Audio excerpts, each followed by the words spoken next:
Well, meanwhile, the U.S. Secretary of State Anthony Blinken has traveled from the Middle East to Japan for the summit of G7 foreign ministers.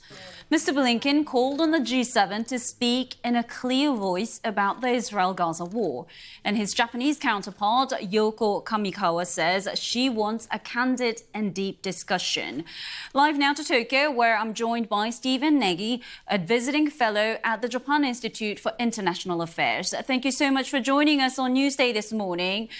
Firstly, I want to ask you, the US has been a vocal supporter of Israel's right to defend itself, but there seems to be a difference in opinions now between Washington and Israel over the future of Gaza. And of course, the US's call for humanitarian pause hasn't been obliged by Israel. What is a possible outcome here? Well, at this stage, I think the United States supports Israel's right to defend itself, but at the same time, it understands that it's important to deal with the humanitarian side of Israel's response to Hamas's brutal attack.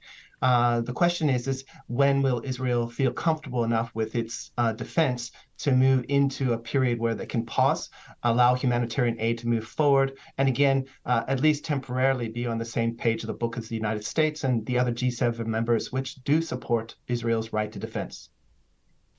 Secretary Blinken flew from the Middle East to Japan, but is the G7 united on the Gaza conflict? Because Japan, for one, didn't join the others in condemning the Hamas attack immediately after the 7th of October and has traditionally provided a lot of humanitarian aid to Palestine.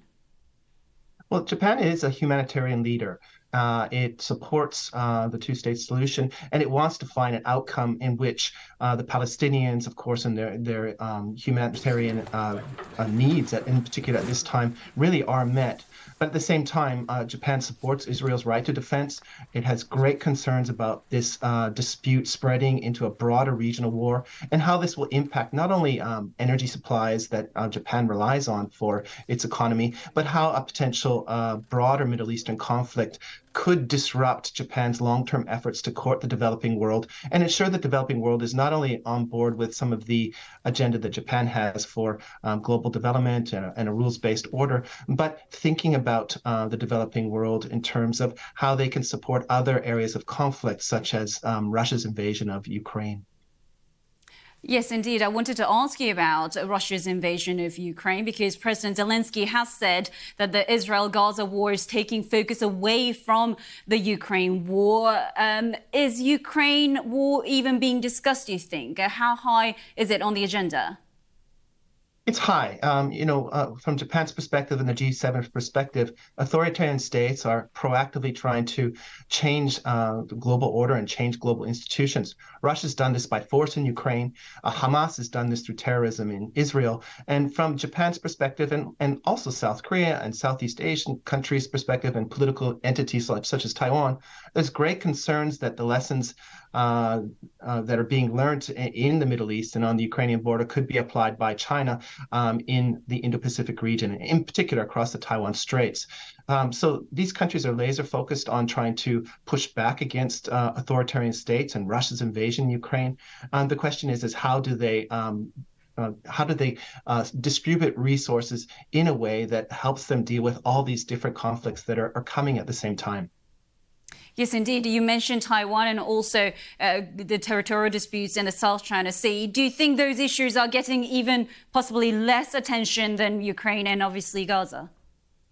Behind closed doors, these issues are front and center in Japan's security calculus, but growingly in the calculus of many countries within the Indo-Pacific.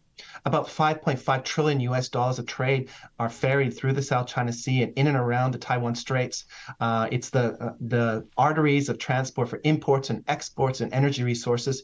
And if there is a conflict or friction like we're seeing in Ukraine or in the Middle East, this would be fundamentally disruptive to all the economies within the region, but the global economy as well. And as a result, they're investing heavily in resilience, deterrence, but at the same time, diplomatic engagement with China and other countries that are interested in changing the status quo. You mentioned behind closed doors, but in terms of news headlines coming out of this meeting, what kind of announcements are you expecting? I think the G7 is going to be united in terms of Israel's right to defend itself. At the same time, there's going to be calls for humanitarian aid and trying to find the right formula for a pause. There's a realization that this could spiral out of control, and that without a concerted effort to deal with the issue of Palestine, that Japan and the G7 members really could lose the broader support by developing countries for an engaged West in international institutions. And this is very important. I think what we see is countries like China have been very proactively trying to court the developing world with narratives that the West does not represent their interests and the institutions built by the West are not in their interests. And I think this is fundamentally flawed. Post-World War II development, prosperity, and peace has been based on a collective understanding of a rules-based order that has been partly designed by the West, but bolstered by many countries from the developing world. Stephen Nagy, thank you so much for joining us on Newsday this morning. Thanks, Mariko.